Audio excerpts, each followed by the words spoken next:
성과. 음. 자, 2017년 과천해고 문제를 같이 한번 풀어보겠는데요.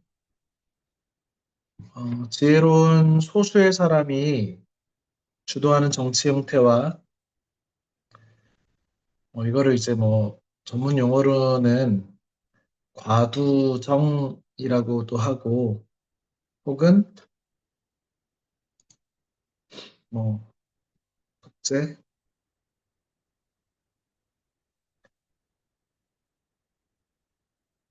우리가 뭐 대의민주주의를 생각하면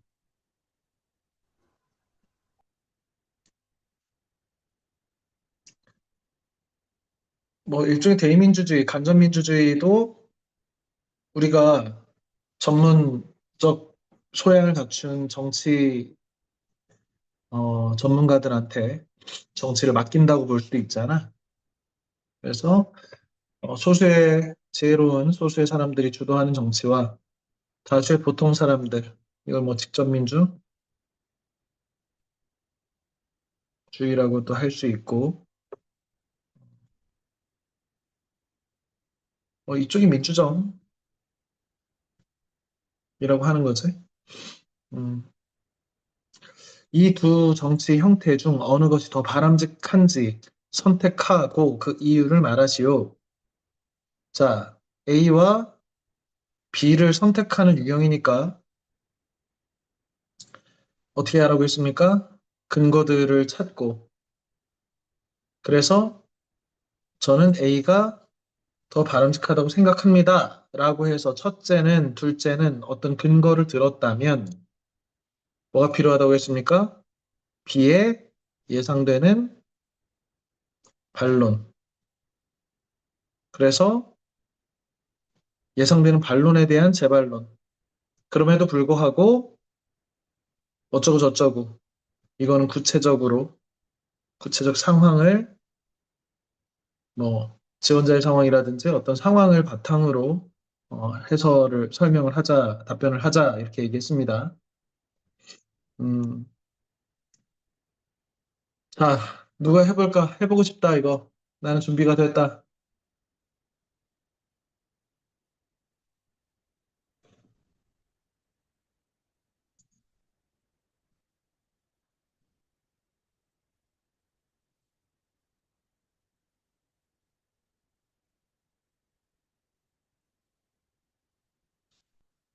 문지호가 해보자.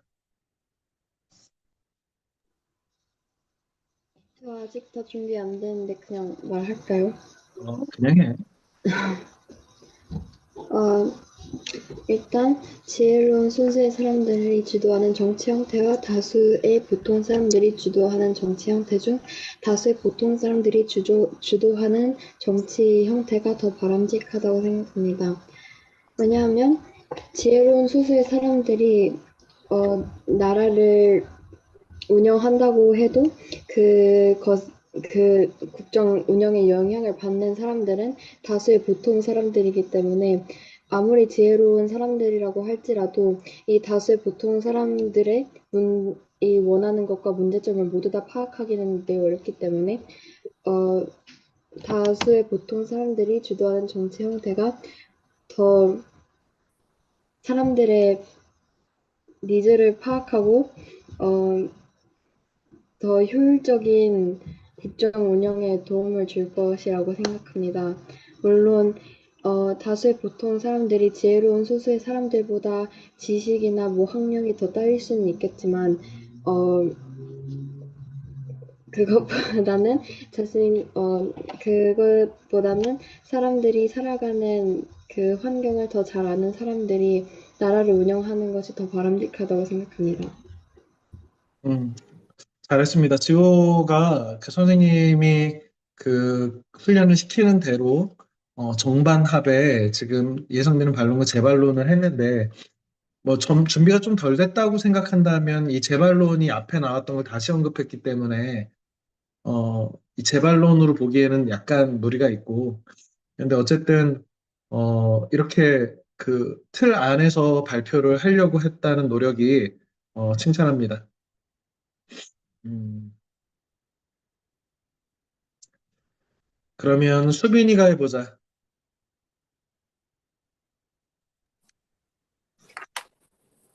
저는 다수의 보통 사람들이 주도하는 정치 형태가 더 바람직하다고 생각합니다. 다수의 보통 사람들이 주도하는 정치 형태는 보통 사람들의 다양한 의견 중 많은 사람들이 선택을 한 것이 실행되는 정치 형태라고 생각을 합니다. 지혜로운 소수 사람들이 지혜로운 의견을 내고 그 선택대로 이끌어가는 정치 형태가 있을 수 있겠지. 그 형태가 지혜로운 의견을 낼 수 있지만 다수의 보통 사람들의 의견이 합쳐지면서 더 좋은 의견도 나올 수 있다고 생각합니다. 또한 다수의 보통 사람들의 의견, 또한 지혜로운 소수의 사람들이 지혜롭기 때문에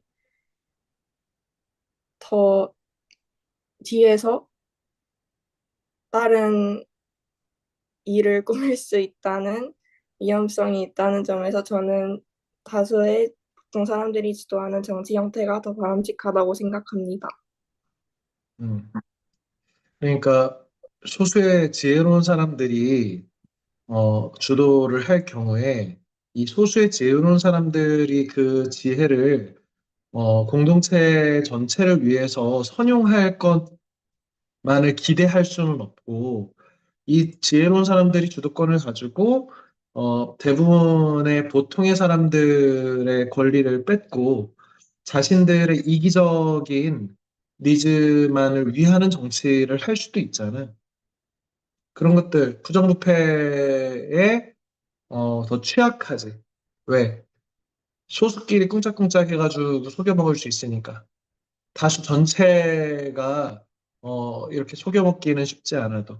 뭐 그런 점을 수빈이가 얘기를 한 것 같은데, 그렇게 예상되는 반론을 한다고 했으면, 어, 그, 그러니까 그 어떤 재반론이라고 할 때, 자, 앞에서 얘기한 문맥의 흐름이 되게 중요한데, 음, 약간 재반론이 그 선생님 재반론을 한다고 해서 어떤 첫 번째, 두 번째 의견, 세 번째 의견을 이쪽 빼놓으란 얘기가 아니야. 뭐냐면 예상되는 반론에 대해서 재반론이 돼야 딱 들어맞는 거야. 음, 음, 자, 그러면 구현경 해보자.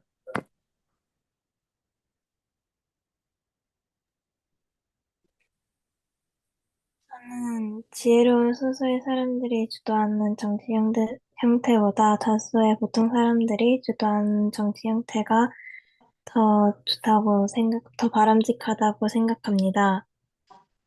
그 이유는 다수의 보통 사람들이 주도하는 정치 형태는 다양한 목소리를 반영할 수 있다는 장점이 있습니다.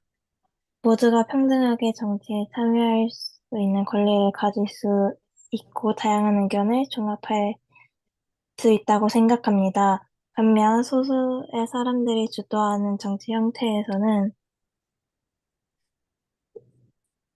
소수의 사람들이 권력을 독점하게 되면서 그 권력이 어, 남용될 가능성이 크다고 생각합니다. 어, 모든 사람, 모든 사람이 다양한 겨- 의견을 낼 수 있는 정치 형태가 더욱더 바람직하다고 생각하기 때문에 다수의 보통 사람들이 주도하는 정치 형태가 더 바람직하다고 생각합니다. 음, 어, 일단은 선생님이 그 예상되는 반론을 하라고 하는 것은 만약에 내가 그 다수의 보통 사람이 주도하는 정치를 옹호할 거야. 그러면 물론 지혜로운 소수의 사람들이 주도하는 정치가 좀 더 전문적인 지식을 갖춘 사람들이 일사불란하게 다수의 사람들의 의견을 그 전문적이지 않은 사람들의 의견을 종합하느라고 드는 비용이나 이런 것들 제거할 수 있다는 점에서 더 효율적이고 공동체를 위해서 더 바람직한 것이라고 주장할 수 있습니다. 주장하는 사람들이 있을 수 있습니다. 그럼에도 불구하고 현재 우리 사회에서 보면 소수의 기득권을 가진 사람들이 정치인들이 주도하는 정치가 지금 우리 사회에 여러 가지 문제점들을 일으키고 소수가 부정부패에 빠지는 일들을 볼 때, 아, 이것이 갖고 있는 문제점이 이런 것이구나 하는 걸 알 수 있고 이것을 바탕으로 우리는 부정부패나 이런 것들을 막기 위해 다수의 보통 사람들이 주도하는 정치 형태가 더 바람직한 것을 알 수 있습니다. 라든지. 그러니까 그 예상되는 반론이 그러니까 선생님이 얘기했잖아. 어느 한쪽만 얘기하면 점수의 2분의 1밖에 못 가져가는 거라고. 나머지 반절의 주장들에 대해서 나는 충분히 이 의견이 중요하고 가치 있는 의견이라고 알고 있다. 그럼에도 불구하고 내가 주장하는 바는 현재 지금 우리나라 상황에서라든지 아니면 그런 정치 형태가 반대편의 정치 형태가 가지고 있는 어떤 문제점을 언급한다든지 이렇게 해서 그럼에도 불구하고 그래도 내 주장이 맞다. 이렇게 해야 가상의 양쪽 토론을 통해서 더 나은 답변을 낼 수 있다고. 남의 신이 해보자.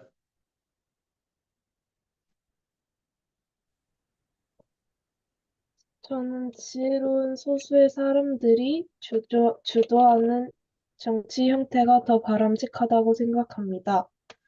정치에는 학문, 외교, 경제 등 여러 가지가 있습니다. 각각의 분야에서 정치적 능력이 탁월한 사람이 지도하는 것이 효율성이 좋다고 생각합니다. 지혜로운 소수의 사람들이 주도하면 시간도 더 적고 탁월한 선택을 하며 정치를 할 수 있기 때문입니다. 보통 사람들은, 다수의 보통 사람들이 주도하는 정치 형태는 우리의 삶을 이해하여 정치에 대입시키기에 편하고 다수의 의견이 모여 좋은 정치를 할 수도 있습니다. 그런데 다수의 의견을 모으는데 시간이 오래 걸리고 효율성이 떨어집니다. 또 사람이 많으므로 의견이 쉽게 갈리고 갈등이 발생할 수 있습니다. 따라서 지혜로운 소수의 사람들이 주도하여 탁월하고 효율적인 정치를 해야 합니다. 이상입니다. 좋습니다. 선생님이 시키는 대로 정반합에 지금 교범 안에 선생님이 틀 안에 잘 들어가려고 노력한 점을 높이 평가를 합니다. 음, 김가현, 가현이가 한번 해보자. 저는 지혜로운 소수의 사람들이 주도하는 정치 형태가 더 바람직하다고 생각합니다. 첫 번째로 사공이 많으면 배가 산으로 간다는 말이 있듯이 다수의 사람들이 주도하는 정치 형태에서는 갈등이 발생할 것이라고 생각합니다. 두 번째로 지혜로운 사람들이 모이게 되면 더 효율적인 의견을 낼 수 있고 정치를 더 잘 나갈 것이라 생각합니다. 비록 다수의 사람들은 더욱 다양한 의견을 가지고 있고 정치에서는 그 국가의 사람들을 이끌어가기 위한 의견을 내는 것이기 때문에 다수의 보통 사람들이 다양한 의견들로 주도하는 것이 더 유리할 수 있다고 생각합니다. 하지만 지혜로운 소수의 사람들은 더욱더 높은 수준에서 한 나라를 전문적으로 주도할 것이기 때문에 더 바람직하다고 생각합니다. 이상입니다. 좋습니다. 그, 음, 자, 일단은 이게 민주정의 직접민주주의냐, 대의민주주의냐라고 했을 때, 지금 사공이 많으면 배가 산으로 간다라는 속담을 이용하는 것은 말하기 방식 중에 아주 효과적인 득점을 할 수 있는 방식이라고 생각해. 어, 만약에 선생님이 이 문제를 풀으라고 하면 어떤 식의 이야기를 할 것 같냐면, 우리가 정상을 향해서 등산을 하는 사람들이, 팀이 지금 길을 잃은 거야. 그런데, 길을 잃었을 때 A안은 이 산에서, 사는 목동의 의견을 듣는 것과 아니면 B안은 다수결로. 자, 목동은 A 길로 가자고 했는데 다수결로 했더니 B로 가기로 했어. 그러면 전문가 목동 한 사람의 이야기를 잘 귀 기울여 듣는 것이 더 합리적이지. 이 모르는 사람들, 길에 대해서 전혀 모르는 사람들 다수가 손들어서 선택한 것이 정확한 길이 아닐 가능성이 더 높잖아. 일종의 이런 비유나 유추를 사용하는 방법도 있지. 지금 현재 우리가 국회의원들을 뽑잖아. 만약에 선생님이 국회의원 하라고 하면, 갑자기 하라고 하면, 나는 국회법도 잘 모르고, 그리고 법이 어떻게 만들어지는지도 잘 모르고, 그리고 우리 사회에 어떤 것이 더 좋은 판단인지 이것을 전문적으로 훈련한 적이 없으니까 나는 효율적인 어떤 정책을 만드는 데는 좀 미숙한 사람일 거야. 그런데 대부분의 사람들이 우리 대표적인 게 이제 브렉시트 같은 건데 EU에서 영국이 브렉시, 브렉시트를 했는데 그러니까 브리티시 엑시트를 이렇게 EU라고 하는 유럽 공동체에서 영국이 이탈한 것을 브리티시 엑시트라고 해서 브렉시트라고 줄여서 말하는데 영국이 EU의 회원으로 있는 것이 훨씬 더 경제적으로나 여러 가지로 유리함에도 몇몇 보수적 정치인들이 선동해서 국민 전체가 그래, 우리 유럽 사람 아니라 영국 사람이야. 자꾸 왜 영국의 고유성을 무시하고 유럽인으로 동화되라고 그래? 기분 나빠. 우리 자존심 있다. 우리 영국이 예전에 대영제국의 후손들인데 저 프랑스 독일 놈들의 말 들을 수 없어. 우린 나가자. 이렇게 격동을 막 해가지고 결국에 국민투표에서 브렉시트를 했단 말이에요. 그래서 영국이 지금까지도 경제를 꼬라박고 있는 거예요. 그런데 그날 브렉시트가 결정된 날, 영국이 EU에서 벗어나기로 한 날, 당시 구글 검색 순위 1위가 뭐냐면 브렉시트는 무엇인가? 뭔 얘기야? 대부분의 사람들이 브렉시트가 구체적으로 어떤 것인지도 잘 모르고 몇몇 정치인들이 선동하니까 그냥 그게 좋은가 보다. 내가 지지하는 정당에서 맞다고 하니까 찍어야지. 아무 생각 없이 브렉시트가 뭔지도 모르고 그냥 투표한 사람들이 이 검색 엔진의 순위를 높였단 말이야. 해놓고 보니까 어때? 나라가 휘청할 만한 결정을 국민투표로 한 거란 말이야. 민주적으로. 대표적인 이 다수의 민주정의 폐해를 보여주는 거지. 예전에 플라톤은 고대 그리스의 철학자 플라톤은 스승인 소크라테스 같은 현명한 인간, 훌륭한 인간이 이 민주정에 의해서 투표로 사형을 당했어. 소크라테스 사형시킬 사람 손들어라 그랬더니 사람들이 다 손들어가지고 소크라테스가 사형을 당했다고. 위대한 철학자가. 착한 사람이. 죄도 없이. 모함당해서. 왜? 몇몇 사람이 소크라테스를 선동하고 소크라테스가 또 못생겼거든. 그리고 소크라테스는 사람들마다 찾아가가지고 자꾸 네가 아는 지식이 진짜가 아닐 수 있어. 다시 한번 생각해보자. 이런 식으로 자꾸 시비를 걸어. 안 그래도 기분이 나빴어. 그런데 소크라테스가 너 앞으로 똑바로 살아라라고 했는데 그 자신을 변호할 때 어떻게 변호했냐면 내가 당신들을 한 번에 설득할 수 있다. 자, 봐봐봐.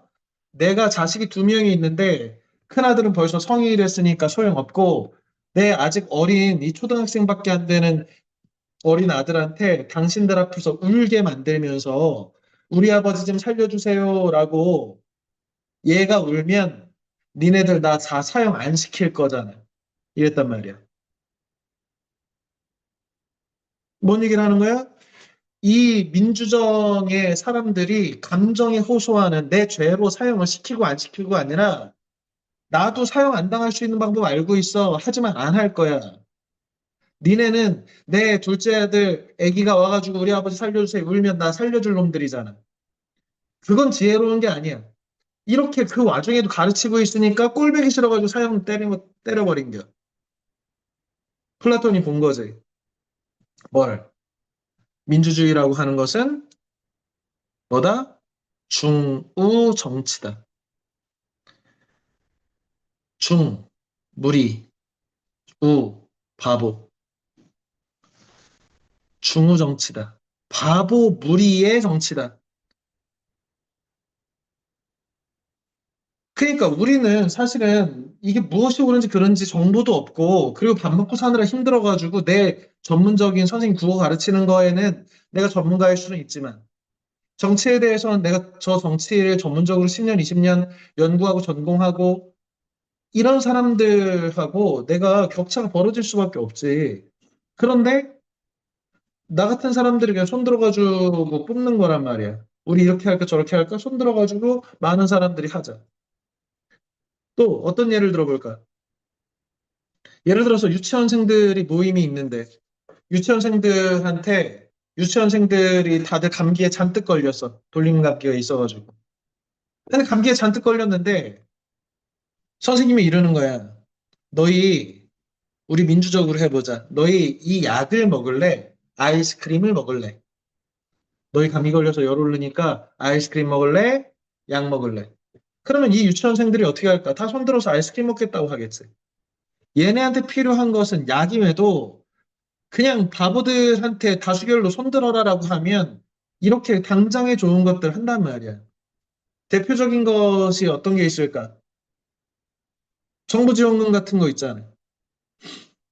예를 들어서 지금 당장에 우리가 경제가 나쁘니까 그럼 전 국민 100만 원씩 나눠 갖자. 그럼 선생님도 갑자기 지금 100만 원이면은 얼마나 큰 돈이야. 그래, 좋다, 좋다. 다수결로 해가지고 하면 어때? 전 국민 재난지원금 100만 원 다 나눠 갖는 거지. 그렇게 되면 어떤 문제가 생깁니까? 돈이 시중에 많이 풀리면서 물가가 올라서 결국에는 서민들이 먹고 살고 힘들어지는 방향으로 가고 또 그 돈은 국가 재정에서 뺐기 때문에 국가의 빚이 늘어나고 우리나라의 빚이 많은 나라라는 신용도에 문제가 생겨서 경제가 고꾸라질 수도 있단 말이에요. 물론 반대 의견도 가능하지만 이렇게 본다면 우리가 대부분의 눈앞에 그냥 즐거운 것들, 이런 것들을 그냥 선택할 수 있는 것이 보통 사람들의 마음이란 말이야. 지금 선생님은 무슨 주장을 한 거야? 직접 민주주의 맡기는 것보다 다수의 보통 사람들이 주도해서는 안 되겠구나, 이렇게. 전문가가 하고, 효율적으로 하고, 그래야겠구나. 반대는, 그럼에도 불구하고 왜 우리는 민주주의를 해야 되나? 민주주의는 효율적이지 않을 수 있는데, 뭐는 있냐면, 독재가 일어나지 않게, 독재가 히틀러 같은 애들이 혹은 시진핑 같은 아니면 저기 무솔리니나 아니면 뭐 카스트로나 이런 독재자들이 지들 맘대로 정권을 좌지우지하고 전두환이나 노태우 같은 이런 놈들이 나타나지 못하게 하는 이런 장점이 있단 말이야. 그러니까 아주 효율적이진 않아. 최선이 아니야. 그런데 최악을 막을 수 있는 방법이 민주정의지. 누군가 박근혜처럼 독재를 하고 자기 맘대로 법에도 없는 그냥 그 자기 친구한테 정보를 다 빼돌려주고 그 개인은 뇌물 받고 막 이렇게 해가지고 국정농단을 하는 그런 상황은 민주주의가 촛불 들어가지고 우리가 다 같이 나가가지고 뒤집어 엎어버린단 말이야. 이승만이 혼자 정권을 독점해가지고 부정선거를 하려고 했더니 4.19 혁명이 일어나가지고 다 같이 몰려가서 뒤집어 엎는듯이 전두환 노태우가 그렇게 광주에서 사람들 죽이고 독재 정권을 유지하려고 군부 독재를 정당성 없이 쿠데타 일으켜서 잡았지만 서울에 보면 영화 같은 데 보면 하지만 1987 같은 영화 보면 온 민중들이 다 같이 일어나가지고 뒤집어 엎어버리잖아. 이게 가능한 거지. 또 우리는 한 사람 한 사람이 나라의 주인이란 말이야. 나는 그 누구의 노예도 아니야. 조선시대의 무슨 왕의 신하가 아니란 말이야. 나는 나라의 주인이야. 여기 있는 모두가 나라의 각각의 주인이야. 이게 민주정의잖아. 그런데 내 나라를 운영하고 내가 나라에서 법을 정하면 그 법을 지켜야 되는 이유는 뭐야? 내가 만든 법이니까. 물론 내가 직접 만들진 않았지. 내가 뽑은 대표가 만들었고 내가 뽑은 사람이 집행하고 있어. 그러니까 사실은 내가 만든 법을 내가 지키는 방식은 이게 내가 그 누구의 지배도 받지 않는 자유인이라는 증거지. 그냥 소수의, 아유, 뭐, 나라님들이 알아서 똑똑한 분들이 하시겠죠. 이거는 믿을 수가 없는 거야. 그리고 그것은 내가 노예되는 거랑 다를 바가 없잖아. 남이 만든, 나와 상관없는 자들이 만든 법을 내가 왜 지켜? 내가 만든, 이 민주사회가 만든, 내가 포함한 이 민주적 공동체가 만든 법이니까 그것을 존중하고 나는 지키는 거지. 왜? 내가 나를 지배하는 거니까. 그래서 민주주의는 최악을 막을 수 있다. 그리고 소수의 권력 독점이 이 보통 사람들의 권리를 빼앗아서 지들만 독점하는 그런 것들을 방지할 수 있다. 또 그것이 효율적이지 않을 수는 있지만 그것은 옳다. 우리 좋음과 옳음은 다른데 그것이 효율적으로 뭔가 경제적으로 효율성은 떨어질지라도 민주정의 아까 얘기한 대로 갈등도 많이 일어나고 의견을 수합하는데 오래 걸리고 또 얘네들이 잘 몰라가지고 엉뚱한 브렉시트 같은 나쁜 결정들을 바보 같은 결정을 내릴 수도 있고 그럼에도 불구하고 그것은 나에 의한 나의 지배이기 때문에 옳다. 정의롭다.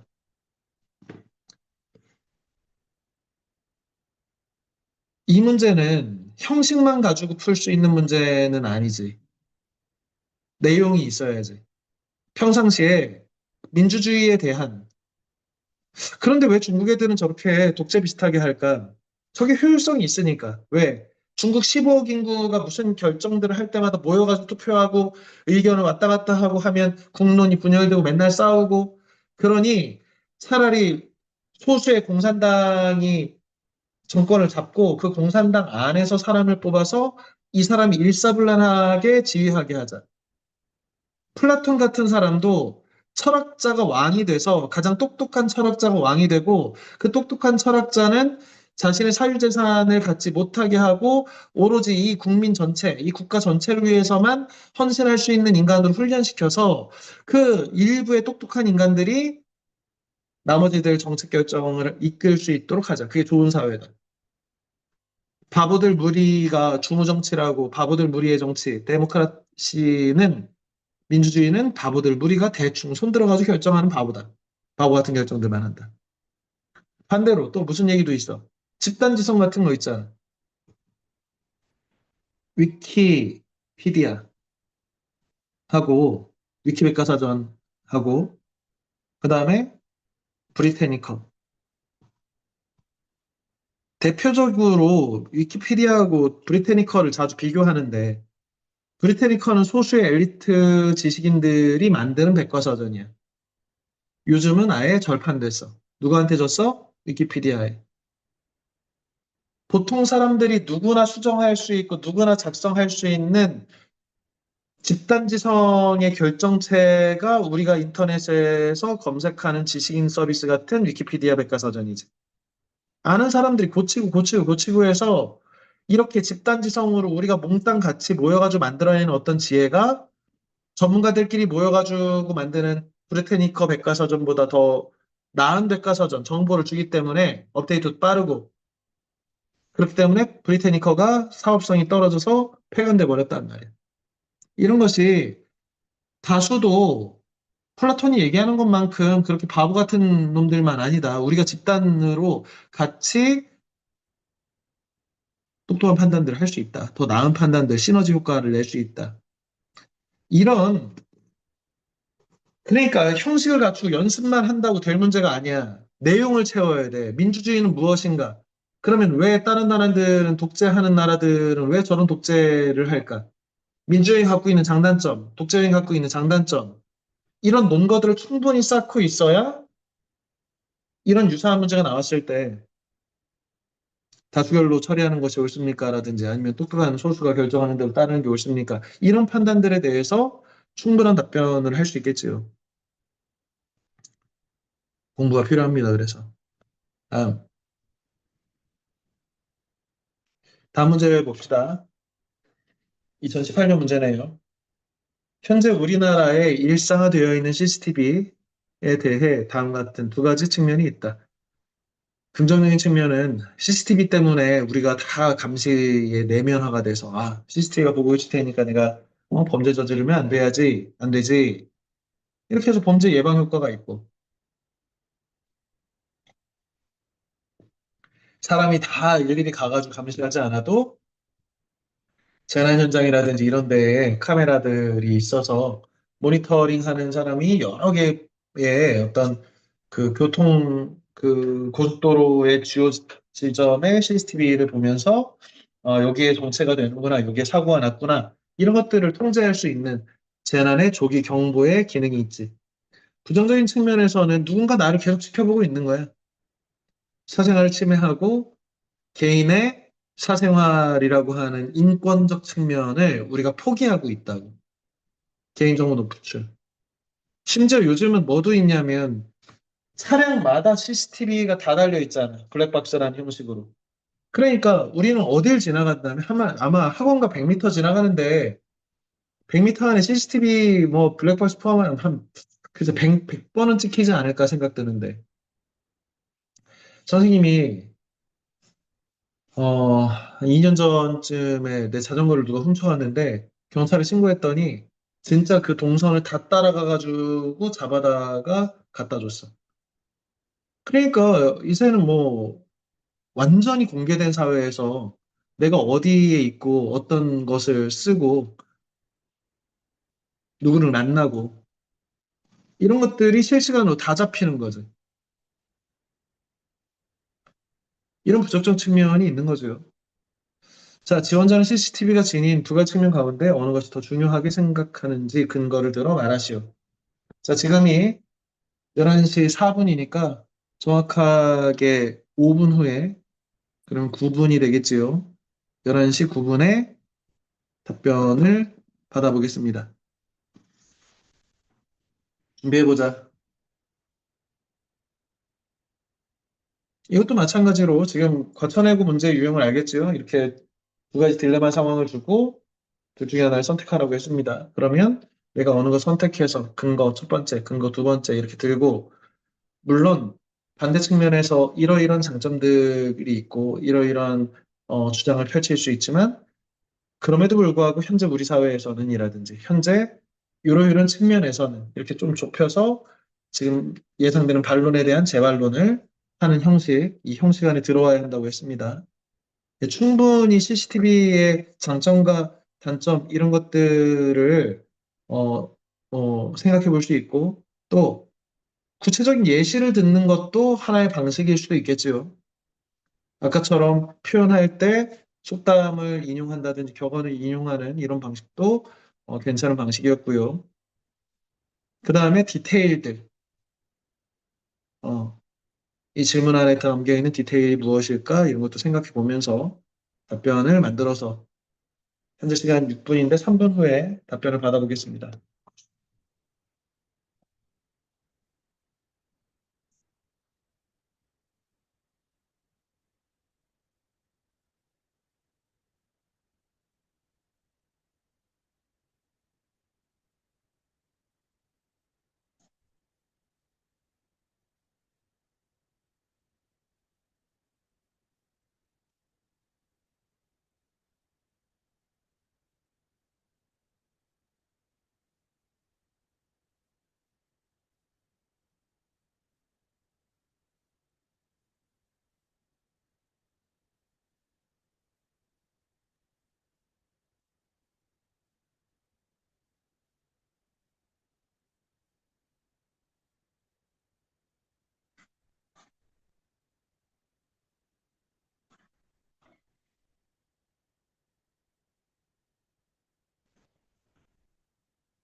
자, 해보자.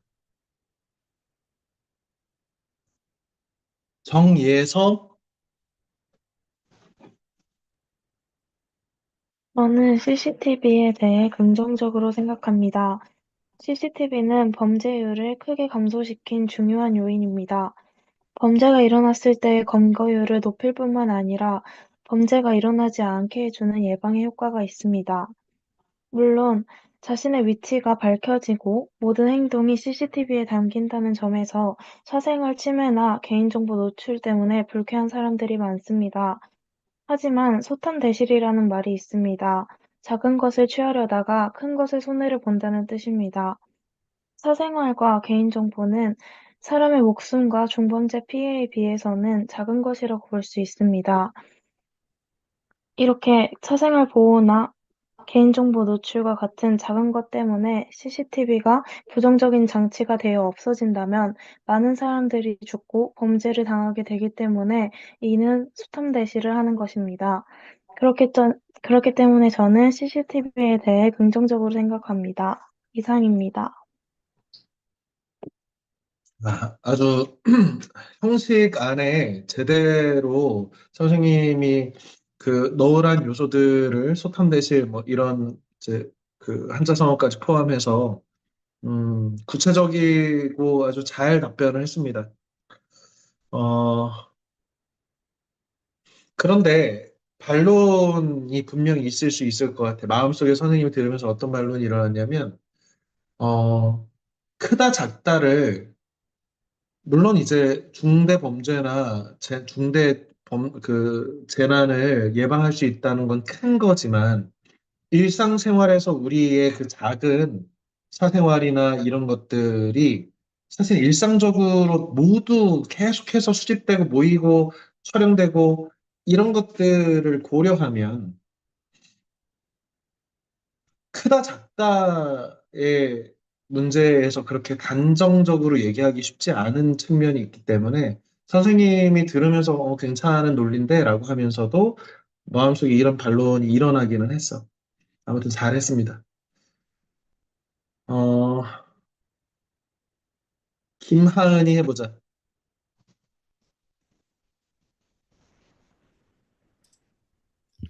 저는 CCTV에 대해 긍정적이라고 생각합니다. 그 이유는 먼저 CCTV는 범죄를 추적하는 데 매우 유리하다고 생각합니다. 실제로 CCTV가 없는 지역에서는 연속하여 사람이 죽는 사건이 발생하고 있음에도 불구하고 범인이 누구인지 자살인지 타살인지 알 수도 없는 상태가 유지되고 있습니다. 두 번째로 CCTV는 집 안 등 완전하게 사적인 공간에 설치되는 것이 아닌 도로, 공공장소 등 매우 큰 사생활 침해가 일어나지 않는 공간에 설치됩니다. 이처럼 CCTV는 사생활 침해보다는 범죄 예방을 더 효과적으로 할 수 있다고 생각합니다. 그러나 CCTV가 있다라는 것 자체에 범죄가 있을 수도 있다는 두려움과 누군가 나를 감시하여 개인정보가 유출될 수도 있다는 걱정, 밖을 다니기 싫은 사람이 생길 수도 있다는 주장이 있을 수도 있습니다. 그럼에도 불구하고 저는 CCTV가 없는 생활은 범죄에 노출된다는 두려움이 커져 서로를 믿지 못하는 세상이 되며 CCTV가 일상화되어 있는 현재보다 더더욱 사회적 불안이 커질 수 있다고 생각합니다. 이러한 이유들로 CCTV의 사용은 제가 원하지 않는데도 CCTV에 찍혀서 사생활을 침해당한다는 사적인 불쾌보다는 범죄를 예방해 사회 질서를 도모하는 긍정적인 측면이 더 크다고 생각하기 때문에 CCTV는 긍정적인 측면이 더 중요하다고 생각합니다. 이상입니다. 음, 아주 잘했습니다. 그, 어, 흠잡을 데 없는 답변이고, 이 정도의 답변이면, 당연히 합격선이라고 볼 수 있습니다. 아주 답변을 잘 했고요. 음, CCTV에 대해서 음, 생각을 좀 해보면, 어, 이게 전혀 다른 얘기이기는 한데, 딴 얘기를 좀 해보면, 예를 들어서, 음, 노약자석이 이렇게 뭐 지하철이나 이런데 노약자석이 있잖아.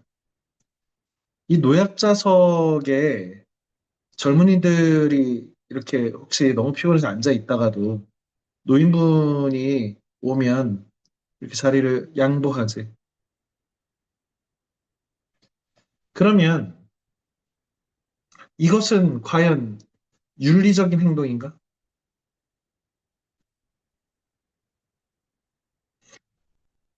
하은이가 얘기하는 것에 그 어떤 생각이 좀 들었냐면 이게 우리가 어떤 그 CCTV 때문에 우리가 서로가 서로를 믿게 됐다면 그것은 이것은 과연 그러면 우리 사회 공동체가 성숙한 것인가 이런 생각도 한편 할 수 있거든. 우리가 각각의 공동체의 윤리를 스스로 실천하고 그 실천하는 경험들 가운데 우리가 옳고 그른 것이 체득돼서 우리 사회 전체를 위해서 우리가 헌신하기도 하고 공동체의 규범을 존중하는 문화가 생겨서 그래서 범죄가 예방되는 것과 그냥 단지 CCTV가 우리를 다 보고 있으니까 두려워가지고 처벌받을까 봐 저지르지 않는 것들. 그러면 뭐야? CCTV를 피해가지고 범죄를 저지르는 사람들.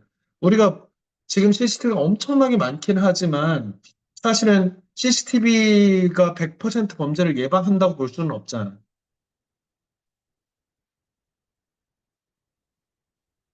이 CCTV에 의한 이런 범죄 예방의 기능이 어찌 보면 과거에는 노약자석이 없을 때는 선생님 그 어렸을 때 노약자석 이런 거 잘 없었는데 을에 앉아 있으면 어른이 오시거나 피곤한 임산부가 오시거나 그러면 여기 앉으세요 이렇게 비껴 드리는 거야. 그런데 아마 선생님이 이해하기로는 너희 이렇게 양보하기 쉽지 않을까? 예서야, 네, 예서가 두 명이구나. 정혜서는 그 이렇게 버스나 지하철에서 그 어른한테 노약자한테 이렇게 자리 양보해 본 적 있어?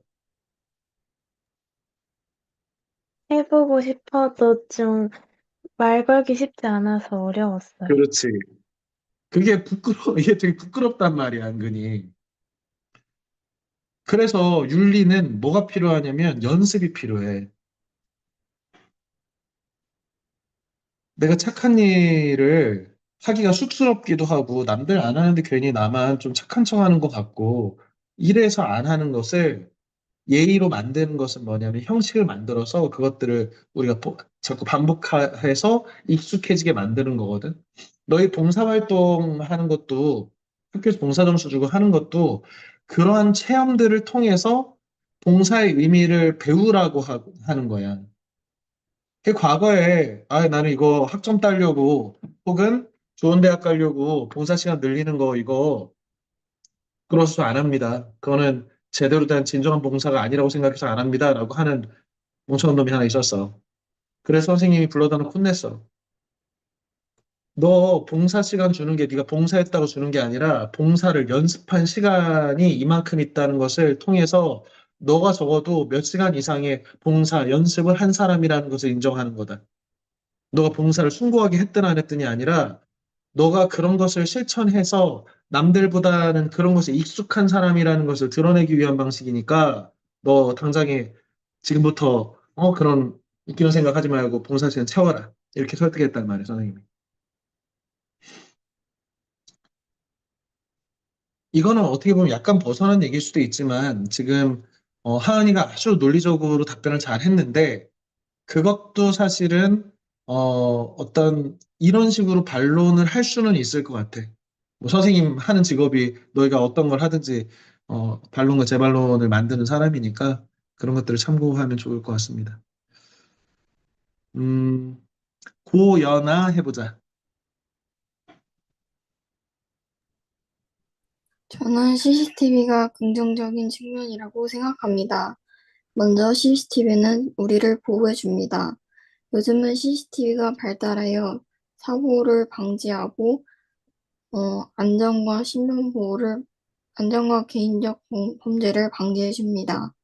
두 번째는 CCTV는 우리에게 이미 최적화된 시스템입니다. 비록 CCTV의 단점은 사생활 침해 같은 개인정보 노출을 해줍니다. 예를 들어 연예인의 경우 길거리를 가고 있는데 길거리 안전 유지를 위해서 CCTV를 설치했지만 그들의 사생활이 노출되어 논란이 될 수 있습니다. 그러나 이는 일부분의 부정적인 면이므로 CCTV는 우리에게 더 큰 이익을 가져다 주므로 CCTV는 우리에게 긍정적인 측면이라고 생각합니다. 이상입니다. 이상입니다. 음, 로브가 뭐야, 연아야? 아, 이거 원래 아빠 계정인데 안 지우셔. 알겠어. 잘했습니다. 자, 한 문제만 더 풀어보자. 인간의 지능을 모방한 인공지능에 대해 다음과 같이 두 가지 측면이 있다.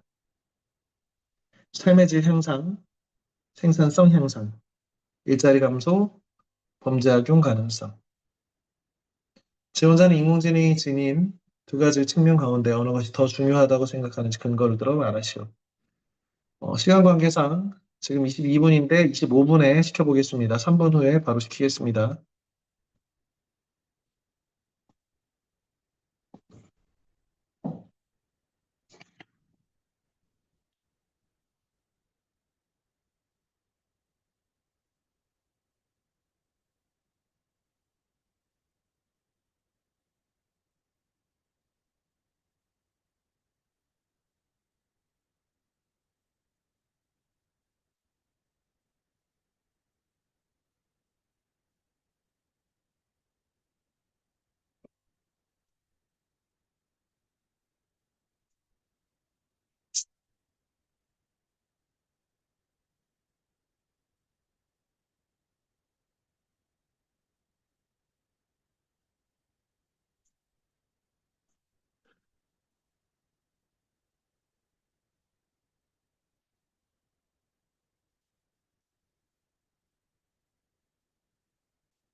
자, 그러면 김보민 해보자.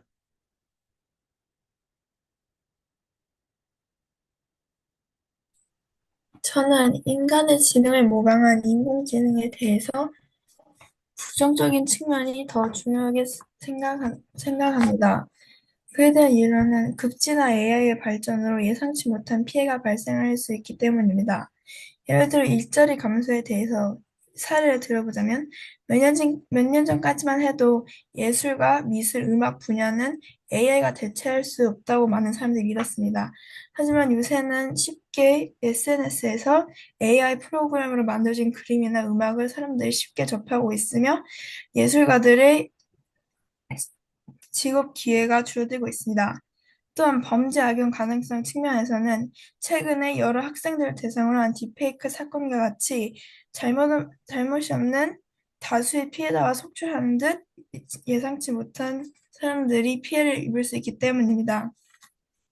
긍정적인 측면에서 보자면 삶의 질이 향상이 된다는 좋은 점이 있지만 모든 것에는 이면성이 있듯이 저는 사람들이 AI의 발전으로 오히려 게을러지거나 능력이 저하된다고 생각합니다. 예를 들어 과도한 휴대폰과 전자기기 사용으로 문해력이 떨어진 요즘 어린 세대의 아이들의 모습이 이것을 비춘다고 생각합니다.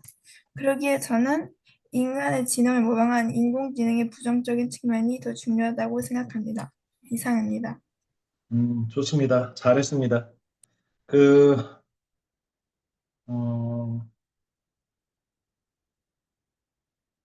구체적인 어떤 그 문해력 저하라고 하는 실제 사례를 마지막에 디테일하게 되면서 끝나는 그 그 결론 부분을 낸 것도 굉장히 괜찮게 들렸습니다. 어, 김지한 해보자.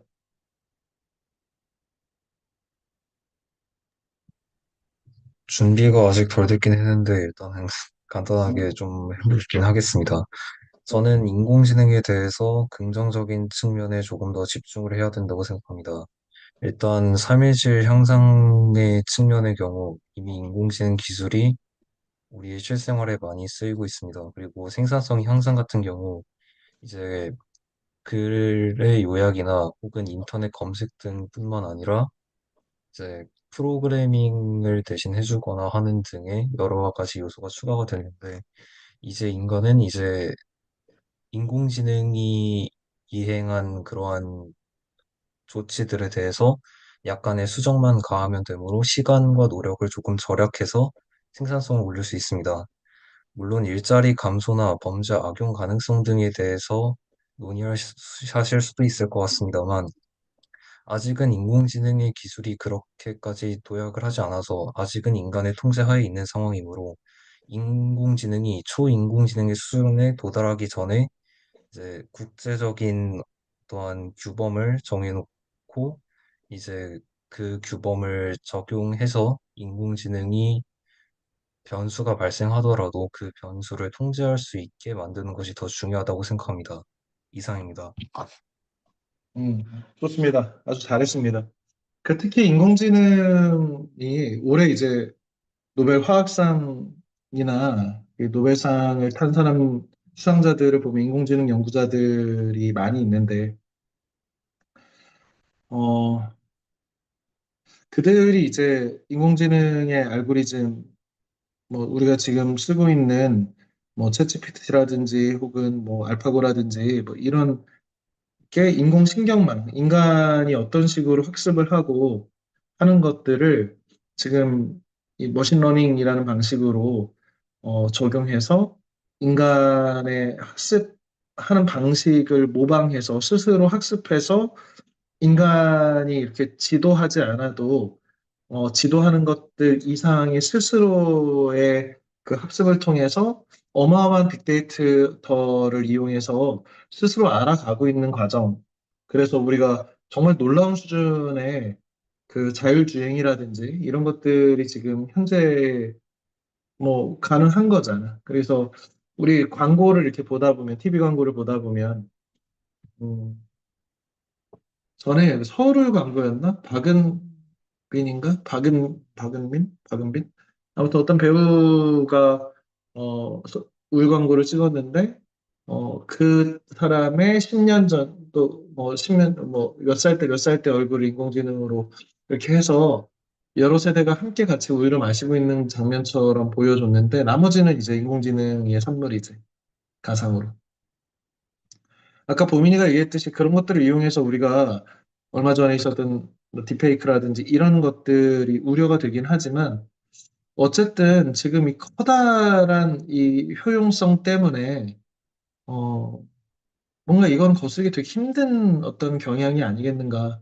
그런데 사실은 이 인공지능이 과도하게 발달할 때 인간의 통제를 벗어난다는 점에서 지금도 챗GPT라든지 GPT 기술을 이용한 어떤 영상 제작이라든지 이런 게 얘네가 어떤 방식으로 무엇을 학습해서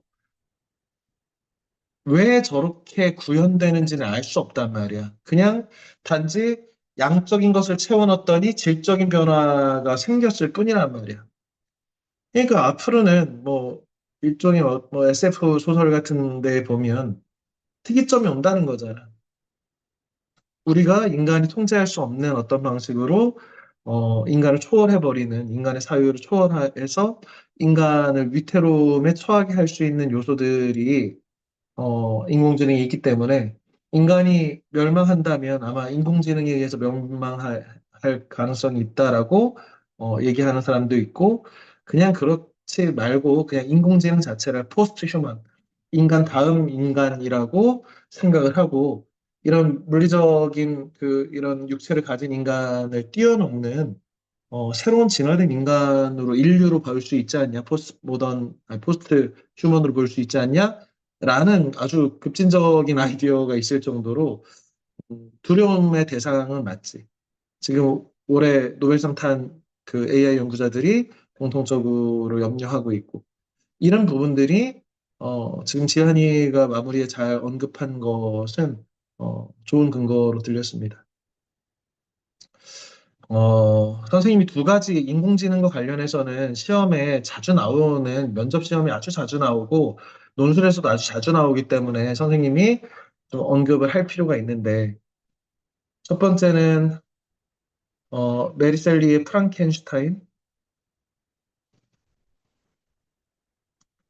프랑켄슈타인 박사가 인체를 막 꼬매고 뭐 시체를 이용해서 전기 충격을 가하고 해서 괴물을 만들어냈어.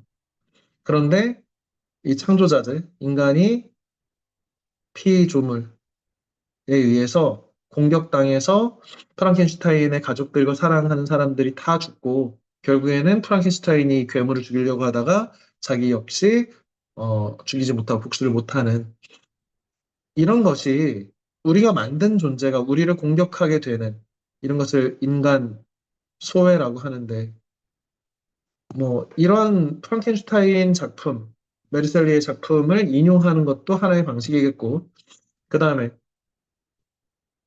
자 우리가 통상 로마 시대에 AI가 있었다 이런 얘기들이 있단 말이야.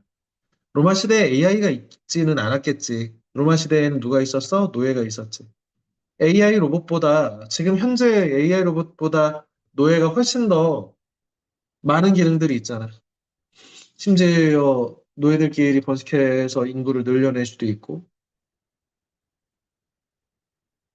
비인간적인 행위이지만 이 노예 시대, 이 로마 시대의 노예 제도에 대해서 왜 주목하게 되냐면 AI가 인간의 일을 대체했을 때 그게 돈 주지 않고 일 시켜 먹을 수 있는 노예하고 다르지 않기 때문에 로마 시대가 이 노예를 정복을 통해서 수많은 노예들이 로마로 흘러들었을 때 로마의 자영농들이 이 노동의 인건비 때문에 노예를 잡아다가 농장을 돌리는 이 사람들이 만들어내는 농업 생산물의 가격에 절대 도달하지 못한단 말이야. 내가 이렇게 만들어서는. 왜?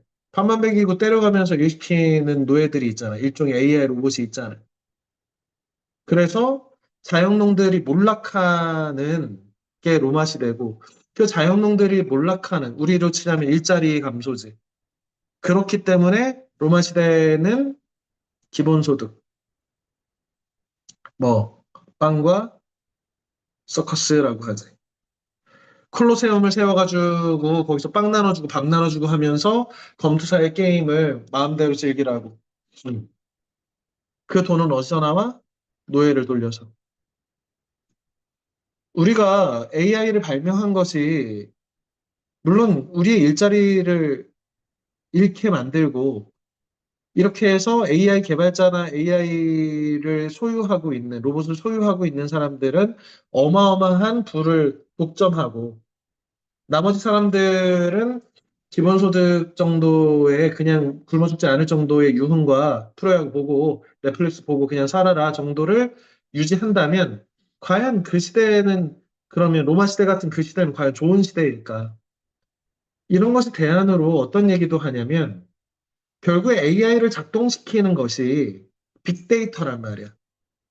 우리가 지금 이런 것들을 하면서 선생님이 유튜브에 이것들을 영상을 올려서 니네가 복습하라 올릴 건데 그렇게 올려놓은 빅데이터는 또 다른 그 AI를 학습시키는 어떤 장치가 되겠지. 선생님 블로그에다가 내가 책 읽은 것들 쓰고 내가 평상시에 공부한 것들을 계속 올려놓는다면 그것들이 챗GPT라든지 이런 머신러닝을 하는 어떤 그런 기계들, AI들의 학습의 데이터가 되겠지. 그래서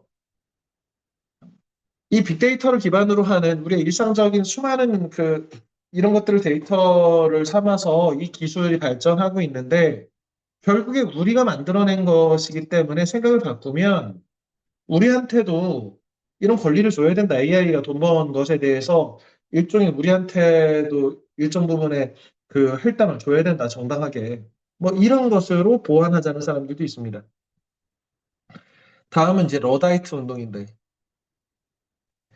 영국에 이제 그 산업혁명이 시작되면서 양을 키워가지고 모직 우리 그 헤어라고 있잖아. 이렇게 그 니트 같은 것도 되게 고급스러운 것을 울로 만들잖아. 울 헤어로. 그 양털을 깎아가지고 만드는 것들인데 이게 면직물을 공장에서 뺑뺑 돌려가지고 이 면직물하고 경쟁이 안 돼서 망했단 말이야. 그래서 기계로 돌려가지고 이 일자리들이 상실됐을 때 일자리를 잃은 수많은 사람들이 러다이트라고 하는데 기계 파괴 운동을 펼쳤단 말이야. 그 기계를 막 부수고 다녔어. 우리는 역사를 통해서 스포를 알지만 어떻게 됐어? 무의미하단 말이야. 기계 몇 개 때려 부순다고 될 문제가 아니잖아. 왜? 거대한 시대의 흐름은 그런 식으로 거부할 수 있는 게 아니니까. 인공지능과 관련된 이런 것도 어떻게 보면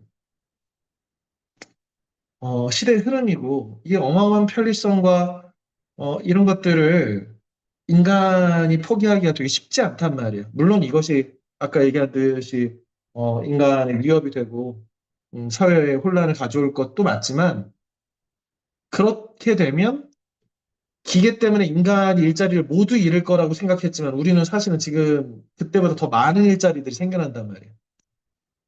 AI한테 인간이 하기 싫은 일들, 3D 업종, 지금도 뭐 육체적 노동이라든지 이렇게 위험한 일들이라든지 군인으로서 전쟁에 참가한다든지 이런 것들을 지금 인간들이 하기 싫어한단 말이에요. 그런 것들일수록 위험하고 우리 3D라고 하지.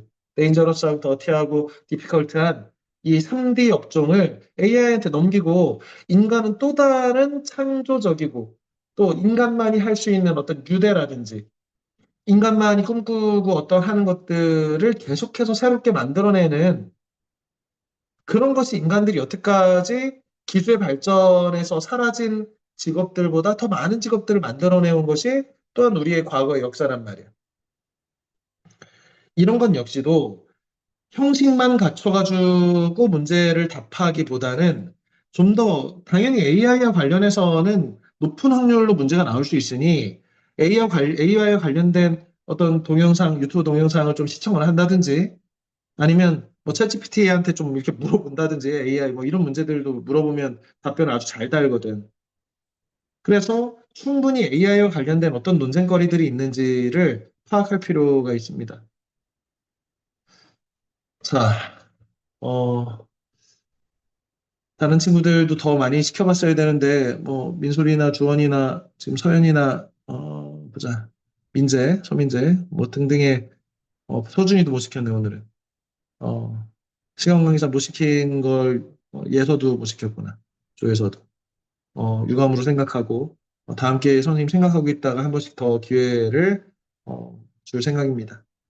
자, 오늘 수업은 여기까지 하고, 이번 주 목요일 밤 10시 30분에 수면에서 읽어준 뱀은 어떻게 날 수 있지라는 작품으로 만나겠습니다. 모두 고생했습니다. 여기는 지금 녹화한 것들은 단톡방에 올려서 너희 복습하고 하는데 도움이 될 수 있도록 하겠습니다. 마칩시다. 고생했습니다.